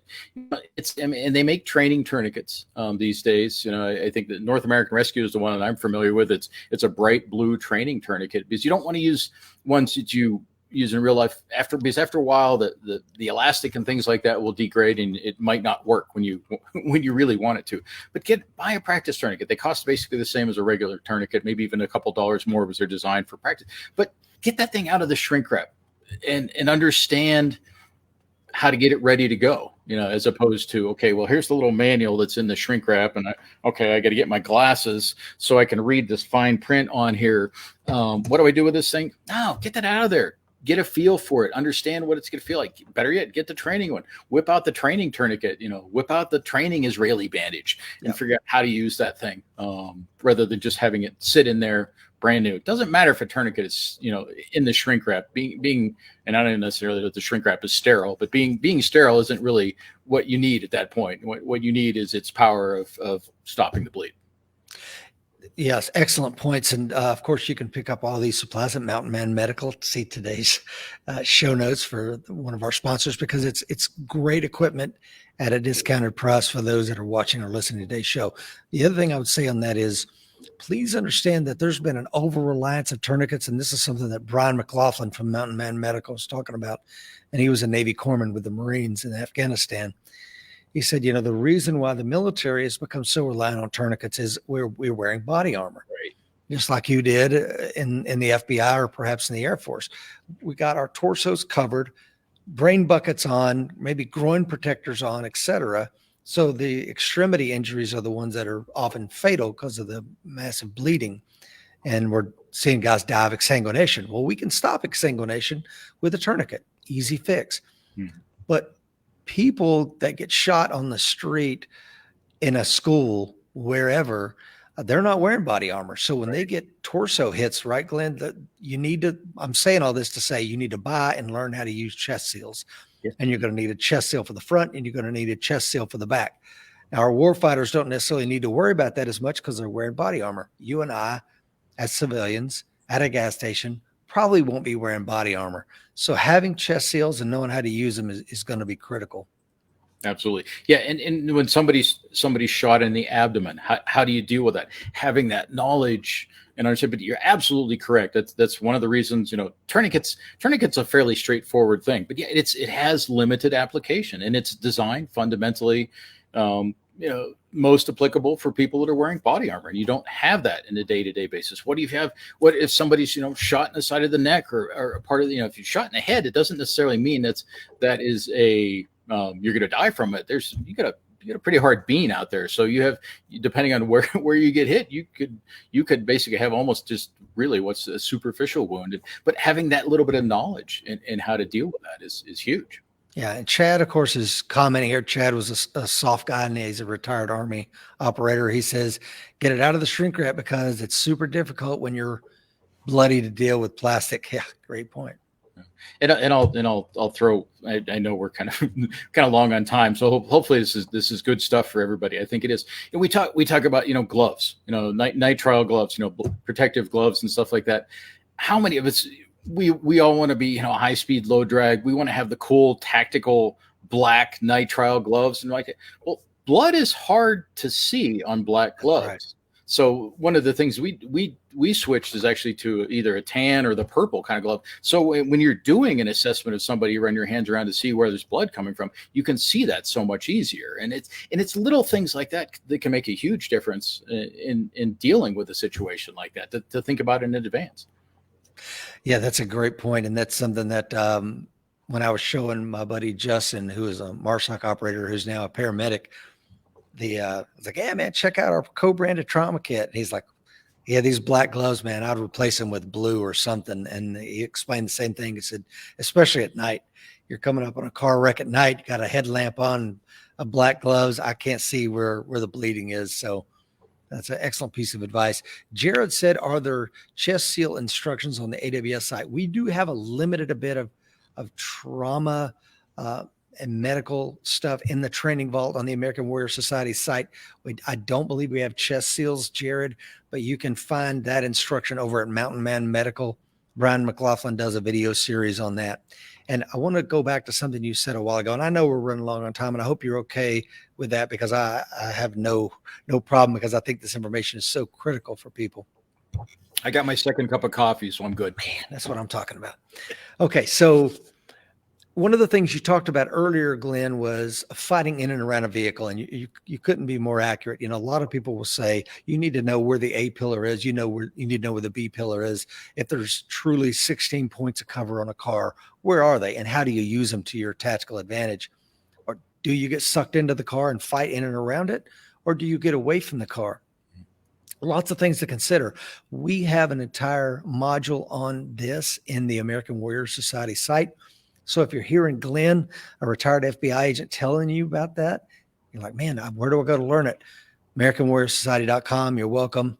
Check us out. Take a 14-day free trial, because it may be a situation where my wife does not carry concealed, but maybe my oldest son, he and I are running into town, and he's got his Glock 19 and I'm armed. How do we interact with each other inside the confines of a vehicle in case we find ourselves in a situation? You can learn all that on the website. Yeah, and that's a great point too. Is a lot of times we talk about training ourselves individually. How do I move around the car? How do I do this? Well, now you're starting to talk about team tactics, right? And whether it's somebody that is an armed team member or an unarmed family member that you are now directing them, you may be having to push them. You may be trying to stop some bleeding while you're trying to move them, and you're trying to handle a firearm at the same time. We got to practice these things. Now, nobody's family really wants to go out and do here's how I get out of the car drill, and here's how I do this and stuff like that. But that's important, and we want to try and integrate that, that whole preparedness mindset into, I think, as much as we can in our day-to-day lives. Let's think about that. When we pull up here, let's have a 30-second conversation about, well, what am I looking at? Well, that car looks a little disconcerting over there. I'm a little concerned about those guys. So let's make sure we're watching those guys. Or maybe, do we really need to go here to stop and rob? Let's go another time. Yes. But yeah, integrating that beyond just individual training with who you're moving around with is huge. It is huge. And let's talk about some of the things that John is bringing up here. John says, as far as soft skills with vehicle fighting, do you have recommendations on how to park your vehicle in a parking lot, how to approach when returning to it, how to traverse through a parking lot? What are some thoughts on that, if you have any, Glenn? Sure. Well, I'm a big advocate of the combat parking. Backing in, I back in anywhere. It's one of the things we're actually required to do that in search and rescue. Even they don't call it combat parking. I believe it's something rescue parking. Rescue. Yeah, there you go. Rescue parking. But I think that gives you the quickest egress. I don't like, everybody likes the grocery store. Everybody likes to pull into the spaces right in front. Your view is limited. You're going to have people all around you. You're going to have cars all around you. I like to be that guy that's kind of parking in the parking lot with nobody really around them. So if I park out there, maybe I don't have to back in because I'm all the way out there. I'm pointed out. I've pulled through the spaces into that second space so I can pull straight out. But I'm paying attention when I don't necessarily, if I'm concerned, if there's anything that, the hair, if I had any on the back of my neck is standing up about something. And even for the most part, I'm not going to make a beeline from the exit of the building to my car, thinking that I'm going to get there that much quicker and I'm going to be that much safer when I'm locked in this steel box. I'm going to pay attention. Maybe I go out of the store and just pause there for a second and kind of look at the parking lot. Is there somebody that's given my car the eyeball? Is there somebody that's kind of lurking around? There's another car that's very strangely parked right next to me. Okay. Some people just don't want door dings, so they'll park out there, but make an assessment of there. And as I go to my vehicle, maybe if I see something at my vehicle, maybe I already have something in mind that I can go off into a second direction. But fundamentally, I would plan, for an egress and to have visibility around the vehicle when I'm going out to it. I'll give you a real quick personal example, and I have my wife's permission to share the story. But a couple of years ago, she went to the grocery store. Boys were younger. Got in and parked up front. Came back out and was loading groceries in the back of the Jeep. Boys were in the back of the Jeep. She was loading groceries in the back, and all of a sudden there was a transient right next to her. Said, "Hey, give me some money." A little bit more aggressive, right? But she was completely unaware that he was even there. He'd kind of walked up. She's bending down, putting in groceries, and he walked up on her blind side, and then she's like, no, no, no. So closes the door real quick, and she goes. The boys are locked in the Jeep, not optimal, but she's parked right in front of the store. So she goes starting in the store, and he follows her. He says, hey, I said, give me some money. Gets in there. So they, of course, she gets in the store and they call 911 immediately. Ended up, a friend of mine responded. It turns out he's got a $50,000 felony assault warrant out on him. So he goes away in silver bracelets. But afterwards, as we kind of look through this and looking through some of the parking lot surveillance camera, we see that he most likely identified my wife as somebody who wasn't paying attention when she first got there, and then was able to eventually traverse almost 100 yards of parking lot directly to my wife with her being completely unaware. And that's actually that's the more disturbing aspect of that is how you get focused, and you've got younger kids and stuff like that. You get focused on stuff like that, and paying attention to what's going on. Is there somebody giving you that kind of every once in a that kind of sideways glance that they call the target glance? That's looking to see if you're, and then kind of maybe doing a survey to see if there's any cops around or anything like that. The wherewithal to pay attention to stuff like that when you're focused on what you're doing is huge, and having that visibility around the vehicle, I think, is a big way to prepare yourself for something like that. Yeah, I'll just add a couple of points to that. It is excellent stuff. Combat parking, whatever you want to call it. When I was a police officer, we had to do that. It was a department policy, so I got into it back then and never got away from it. That's huge. Another thing is, I will pull up next to a pole to block off the passenger side window if nobody's in the vehicle with me, so that no one can approach and get up on top of me. That was another thing I would do as a police officer if I was eating in my vehicle, is get in somewhere where nobody can approach from my blind side. Another thing is, as you're walking from your vehicle into the grocery store or wherever, take a look don't look just at the vehicle, look into the interior of the vehicle, and then change that focal plane to do counter surveillance as to who may or may not be coming up behind you. It does two things for you. Number one, as you start looking inside of vehicles as you're walking, and I mean, you can do this from a long way, you'll notice that there are more people sitting inside of vehicles than you would ever imagine. Yeah. I think a lot of people, Glenn, they'll look at a parking lot full of vehicles and assume those vehicles are empty. And what you'll find is, and probably at least 10% of them, they're occupied with one or more people. So why are those people in those vehicles? I don't know. But if I see that, I tend to not park around them, people that are just sitting in their vehicle. Maybe it's something innocuous, like the husband is in the vehicle and the wife is running in to get a couple things to the grocery store. Maybe it's not. I'm not going to take a chance. The other thing is, think about your avenues of approach. It may be easier for you to walk in between a row of cars up to the store, but you're also channelizing yourself. And if someone is hiding in between those cars, it puts yourself at a significant risk of attack. So I prefer to walk down where it's clear and open and I can see things coming from quite a distance. The final thing is, if I can take someone to the store with me, believe it or not, I do, because and my wife, Miss Lisa, was watching a little while ago. She kind of gets mad when I'm letting her put the groceries in the car and I'm just kind of standing there with my back to the vehicle. And she's like, "Are you going to help me?" I'm like, "Well, then I am helping you." Yeah, I am helping you.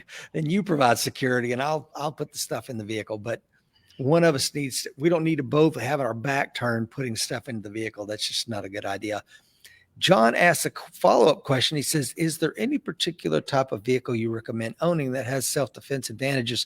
Before I throw that to you and give your thoughts on that, Glenn, I would say I personally am reticent to say answers like that, because I don't want you to rely on that when what you should be relying on. And I know John's not this kind of person, but for people that may go, "Oh, well, Rich and Glenn said, or John said you need to have this kind of vehicle." No, bro, what you need to do is engage the 6 inches between your ears and use those eyes up front to hunt for what may be threats around you. Or am I nuts there? And there is a perfect vehicle. If there is a perfect vehicle, I'm sure I couldn't afford it. Yeah.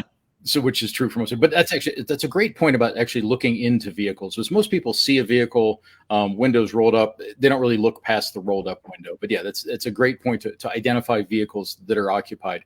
I don't really have any, and I'm reluctant to try and recommend any specific vehicles. But one of the things I will say is modern vehicles these days, a lot of them have remote start. You've got the key fob with the alarm button on there. Maybe have your hand on that as you're walking to your car and things like that. And a lot of vehicles these days, you can customize the lock settings for your vehicle.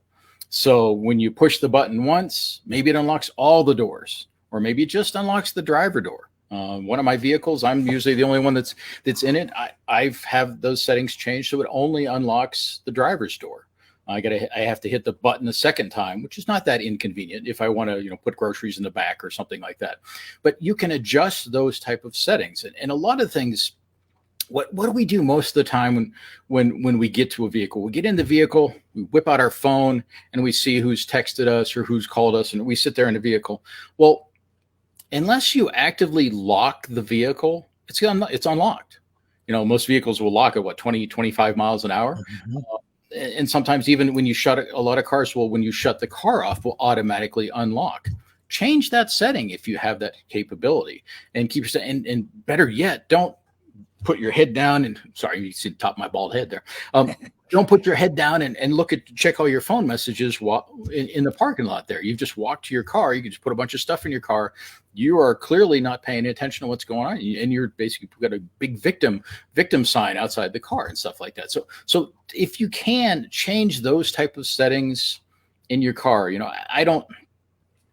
lot of times I'll get up earlier, drive somewhere earlier, morning, stuff like that. So I have the horn function disabled when you unlock the car and stuff like that.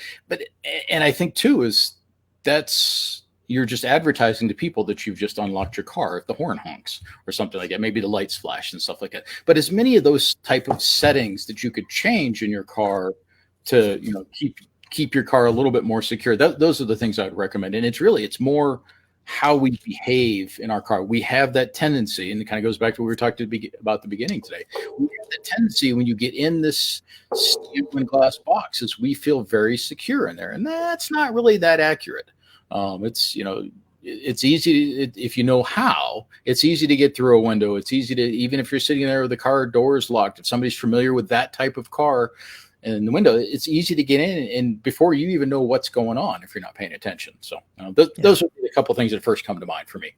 Yeah, excellent. So again, you use the shiny surfaces in and around the town to do counter surveillance. But one of the things you brought up with the key fob, and this is another really cool way to use your key fob. Like Glenn said, as you're walking toward your vehicle, I've got my keys out. I'm not going to be fumbling, digging them out of my pocket or out of my wife's purse.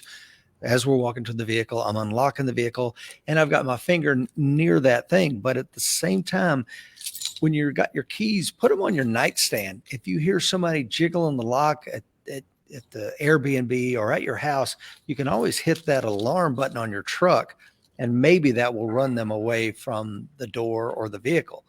So just another way to use that key fob. And Chad says lots of keychain alarm options on Amazon. Got my girls one that you can pull and throw the activator so it can't be shut off easily. Now, those passive security measures are excellent if you're aware and you have the opportunity to get them out. I want to, before we go, I want to talk about what's your EDC. Before we go there, Glenn, as you look into your crystal ball, because I know when you retire from the FBI, they give all you guys crystal balls. When you look into it, where are we heading in 2022? Take us 2022 all the way to 2024, if you would. Yeah. And I think it's a tough time around the world, really, but it's a tough time in the country right now. It's a lot of infighting. We're, economy wise, everything like that. Nothing's really going well right now. Here locally, we're experiencing, a resurgence of COVID, so much so that they shut down our local schools yesterday and today just to give everybody a 5-day break to, get down from the 25% positive, testing in our schools and stuff like that. So this resurgence is almost, I think, more frustrating for people than as we went through the lockdown and stuff with COVID and stuff before. So people's nerves are just shot right now. So this, which I think is one of the main reasons is why you see, nobody gets in fist fights. And I'm generalizing, of course. Nobody gets in fist fights anymore. If somebody cuts me off in traffic, I'm more likely to pull up next to them and throw 5-6 rounds into their car because I'm pissed. And everybody starts off with such a high level of frustration in the first place. You immediately just see issues like that are just, people getting mad at each other over, who's blowing snow into whose driveway and ends up coming back with the M4 and caps the other guy. What sort of stupidity is that? But it's just a sign of how frustrated everybody is. I put on my bureau hat a little bit and say, one of the things I think we are very at risk for is another attack from an international terrorist organization, because we are so in focus. We are so focused on not getting along and who's on this side and who's on that side and how horrible this is and how horrible that is. We're not paying attention to the broader picture out there. And absolutely, believe me, is our enemies understand that, and they're looking to exploit that at some point. So sadly, I see that we're going to have, whether it's going to be on the scale of 9/11 or what, we're going to have another attack that is going to probably be what is going to pull the country back together again. So that's going to be a horrible way to do it, but lacking something as significant as that, we're going to be polarized for a long time. We're not doing any strategic. We're not doing any long-term planning. Our long-term planning is kind of looking towards next week, and we need to be looking 5 years out. We need to be planning to that. So I think things we're gonna trundle along as we are right now, very, very dysfunctional, and I think it's going to be something like that that's going to have to get our attention. That's going to perhaps bring us together and put us on a course. Right now, we're kind of rudderless from my perspective, at least at this point. So yeah, I'm concerned about that. I'm concerned about that for my kids and for your kids, and stuff like that. And where are we going in the future? But I think absent some significant event like that, and I think it's going to be something like a terrorist attack, I don't see us coming together. We're becoming more bifurcated, I think. No, I totally agree with you. But I think you're absolutely right. Going back to a significant attack of some sorts, whether it's state sponsored or not, is something we need to be thinking about, because you're right. Our enemies are watching. They saw us, American weakness on full display in Afghanistan. We still have Americans trapped in Afghanistan that we may or may not be doing anything to get out. And they see that. And it's the same thing as Al-Qaeda and Osama bin Laden saw Bill Clinton and Les Aspin and the weakness that they displayed in Somalia once you had the Battle of the Black Sea and 18 soldiers, Rangers, and Delta operators get killed. And we tuck our tail and we run. So they saw the weakness from that. And that's one of the things that led to the bombing of the USS Cole, the attacks on our embassies in Tanzania, culminating in Al-Qaeda's attack on 9/11. So I think you're absolutely right, Glenn. I think people need to wake up to that. My concern from a strategic policy position is I don't think that the current leadership is going to be able to rally the country in the same way we've seen other leaderships. My concern with the cognitive decline of the commander in chief, and then of course the vice president is waiting in the wings. I'm concerned. I don't see the rallying around the standard being something that we've seen in times gone by, and I hope I'm wrong in that. Yeah. I don't see that, absent some significant, and it's probably going to be a negative type of event that's going to bring the country together. I don't see that the leadership's there for that.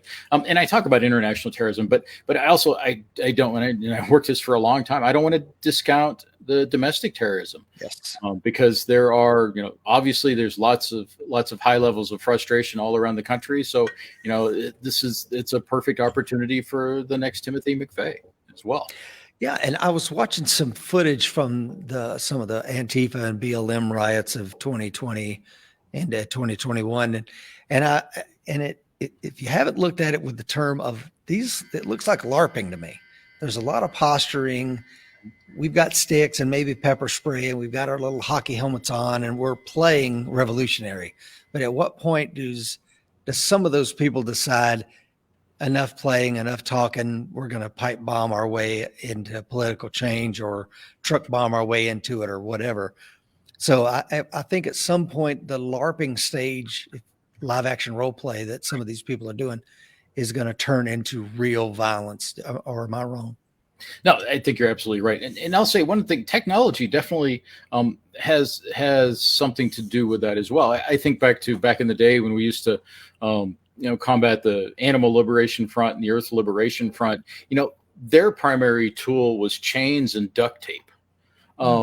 These days, Antifa is out there. They're jamming police radios. They're doing advanced surveillance. They're doing staging of supplies. They're incorporating a lot of technology, encrypted communications amongst themselves. They're doing a lot more tactical planning than, chaining themselves around a tree that we'd see 15, 20 years ago and stuff like that. So they are becoming a much more technologically oriented threat out there. It doesn't take much technology to build a pipe bomb, of course, but there's a lot of those things surrounding it that makes them a much more dangerous adversary than we saw 15, 20 years ago. And technology plays a large part of that, and the level of sophistication. And we can talk for a long time about where the funding for some of that stuff is coming from. We can have a long conversation about that. But yeah, that is making, Antifa a much truer threat. And the level of violence that we see, we see how many cars and people like that would have some confrontation, and they get chased down 10 blocks. So they're driving away thinking they're scot-free, and they get chased down and pulled out of their car 10, 15, 20 blocks away because they're not paying attention. And it's just that level of violence. Like we have, there's no escalation anymore. It's just immediate violence, and we're not really ready for that across the board, I think. Yeah, there's some interesting information. NPR and I think The Guardian, pretty left-leaning publications, but they're talking about coming civil war here in America. And this is something that I started talking about a year or two ago, because having been a student of military history and studying the Civil War, I see a lot of the same things that were rumbling in the 1840s, 1850s, leading into the American Civil War. And I see some of the same bifurcation that you talked about. But one of the things that these two articles I read yesterday, Glenn, and seemed to indicate was this would be a war almost every state for themselves, or you would have a balkanization of states that collectively come together, because we're seeing that individual states are exerting their rights and going, yeah, we're not playing the mandate game. Yeah, I know federally it's a Schedule I narcotic. We don't care.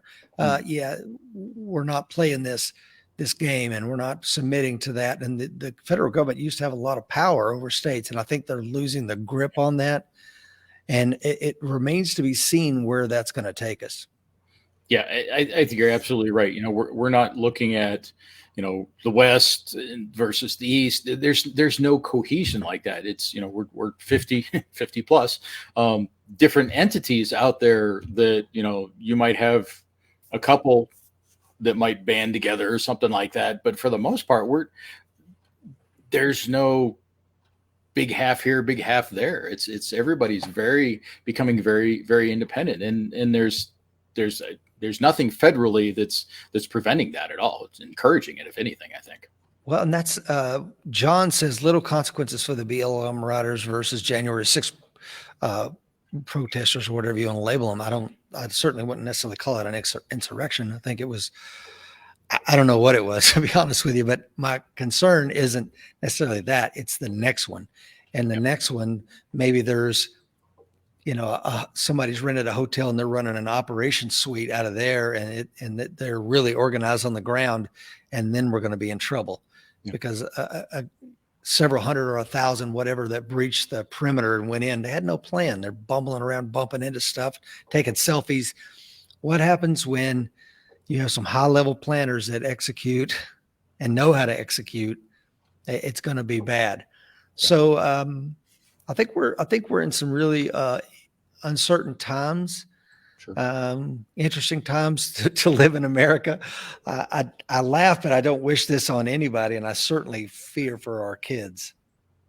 No, I agree. It's you want to try and prepare them as much as possible for what's going to be ugly for a while, I think. Yeah. Glenn, if you don't mind, before I let you go, can you tell us about your everyday carriers or stuff that you carry on a daily basis that helps enable you? Yeah. So, and I have, I carry around with me a backpack, what my wife refers to as my bag of crazy. That have a variety of things in there from IFACs and door stops and, a variety of things like that I have in there. But, fundamentally, on my person, I'm either going to have my Wilson Combat 45 or perhaps my Glock, maybe both. Two different platforms. I don't like to really carry two different platforms at the same time, but sometimes there's utility with that.